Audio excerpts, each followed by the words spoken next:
Video చూసే ముందు జై హనుమాన్ అని కామెంట్ చేయండి. డిసెంబర్ 18 సంకటహర చతుర్థి. ఈ పరిహారాలు చేయండి చాలు ధనవంతులు అవుతారు. హిందూ సంప్రదాయంలో సంకటహర చతుర్థికి ఎంతో ప్రాధాన్యత ఉంది. ఈ పవిత్రమైన రోజు ఇంట్లో పూజ చేస్తే అన్ని ఆటంకాలు తొలగిపోతాయని పండితులు చెబుతున్నారు. అయితే మీ కష్టాలన్నీ తీరిపోయి మీకు ధనధాన్యాలకు లోటు లేకుండా ఉండాలంటే ఈ వీడియోలో చెప్పిన పరిహారాలు పాటించండి చాలు. మీ కష్టాలన్నీ తీరిపోతాయి.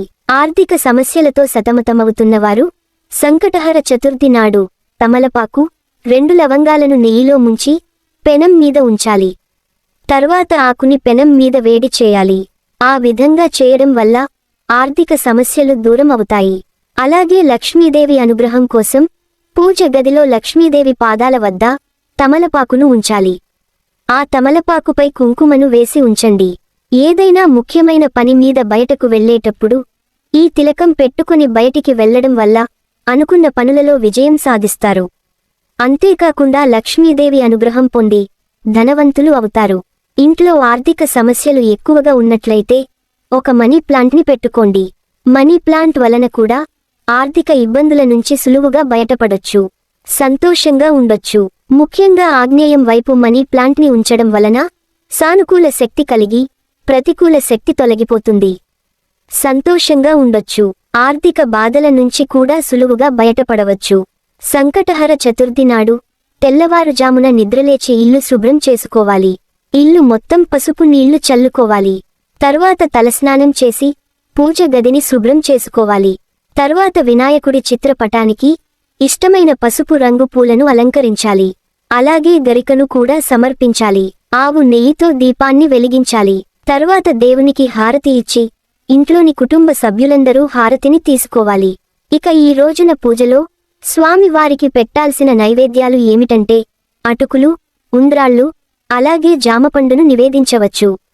ఇవేమీ నివేదించలేని వాళ్ళు గణపతికి నైవేద్యంగా ఒక బెల్లం ముక్కను నివేదించినా సరిపోతుంది.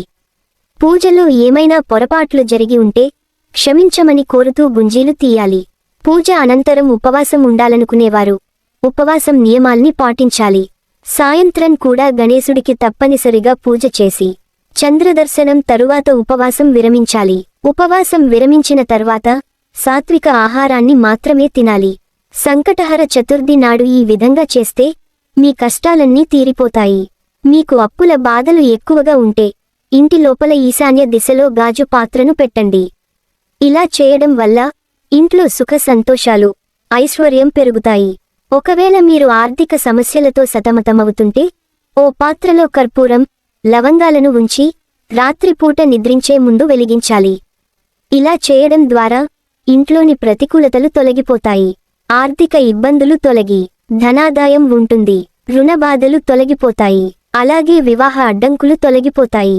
వాస్తు దోషాలు తొలగిపోతాయని ఆధ్యాత్మిక పండితులు చెబుతున్నారు. ఈ సంకటహర చతుర్థి రోజున రావి చెట్టుకు ప్రదక్షిణాలు చేస్తే మీ జాతకంలో ఉన్న దోషాలన్నీ తొలగిపోతాయి అని పండితులు చెబుతున్నారు. రావి చెట్టు నీడలో నిలబడినా చాలు మీ జాతకంలో ఉన్న దురదృష్టం తొలగిపోయి అదృష్టం కలిసి వస్తుంది. కాబట్టి ఈ సంకటహర చతుర్థి రోజున రావి చెట్టును ముట్టుకొని నమస్కారం చేస్తే దేవతల ఆశీర్వాదం లభించడంతో పాటు మీ ఇంటిపై లక్ష్మీదేవి కటాక్షం ఉంటుంది. అలాగే ఆర్థిక సమస్యలు, అప్పుల బాధలు తీరడమే కాక కోరిన కోరికలు ఖచ్చితంగా నెరవేరుతాయి. జాతక దోషాలు తొలగిపోతాయి. మీ ఇంటి సంపద విపరీతంగా పెరగాలన్నా, మీ భర్త బాగా సంపాదించాలన్నా ఈ సంకటహర చతుర్థి రోజున ఇంట్లో పూజ చేసేటప్పుడు పూజ గదిలో ఉన్న వినాయకుడి చిత్రపటానికి యాలకుల మాలను సమర్పించండి. పూజ పూర్తయిన తర్వాత ఈ యాలకుల మాలను తీసి మీరు డబ్బు పెట్టే చోట పెట్టుకోండి. ధనాన్ని ఆకర్షించడంలో యాలకులు బాగా పనిచేస్తాయి. సంకటహర చతుర్థి నాడు రాత్రి నిద్రపోయే ముందు స్త్రీలు కుంకుమ బొట్టు పెట్టుకుని నిద్రించాలి. ఏ స్త్రీ అయితే కుంకుమ బొట్టు పెట్టుకుని నిద్రపోతుందో ఆ స్త్రీ యొక్క సౌభాగ్యం నిండు నూరేళ్లు వర్ధిల్లుతుంది. అలాగే తన భర్త యొక్క సంపద రెట్టింపు అవుతుంది. పిల్లల పురోగతిని కోరుకుంటే ఈ చతుర్థి రోజున ఏదైనా గణేశ ఆలయానికి వెళ్లి మీ పిల్లల చేతితో నువ్వులను దానం చేయండి. ఇలా చేస్తే ఆ గణపతి అనుగ్రహం వల్ల మీ పిల్లల జీవితంలో పురోగతి లభిస్తుంది. జమ్యాకు గణపతికి ఎంతో ప్రీతికరమైంది. అందుకే సంకటహర చతుర్థి నాడు వినాయకుడికి జమ్యాకులను సమర్పించండి.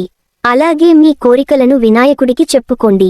ఈ పరిహారాన్ని చేయడం వల్ల భగవంతుడు త్వరగా సంతోషిస్తాడు. ఆయన అనుగ్రహం మీపై తప్పకుండా ఉంటుంది. సంకటహర చతుర్థి నాడు మన చేతుల మీదుగా గోమాతకు ఆహారం తినిపిస్తే మీ జీవితం అద్భుతంగా మారి పట్టిందల్లా బంగారం అవుతుందని, రాజయోగం పడుతుందని వేద పండితులు చెబుతున్నారు. గోవులకు సేవ చేయడం వలన జన్మజన్మల పాపాలు నశించి ముక్కోటి దేవతల ఆశీర్వాదం లభిస్తుంది. సులభంగా దైవ అనుగ్రహం లభిస్తుంది. అష్టైశ్వర్యాలు కలుగుతాయి. ఎల్లప్పుడూ మీ కుటుంబానికి శుభమే జరుగుతుంది. మరి ఇంతటి పవిత్రమైన గోమాతకు పచ్చి గడ్డిని ఆహారంగా తినిపిస్తే లక్ష్మీదేవి ఆశీర్వాదంతో పాటు ముక్కోటి దేవతల ఆశీర్వాదం మీ ఇంటిపై ఉంటుంది.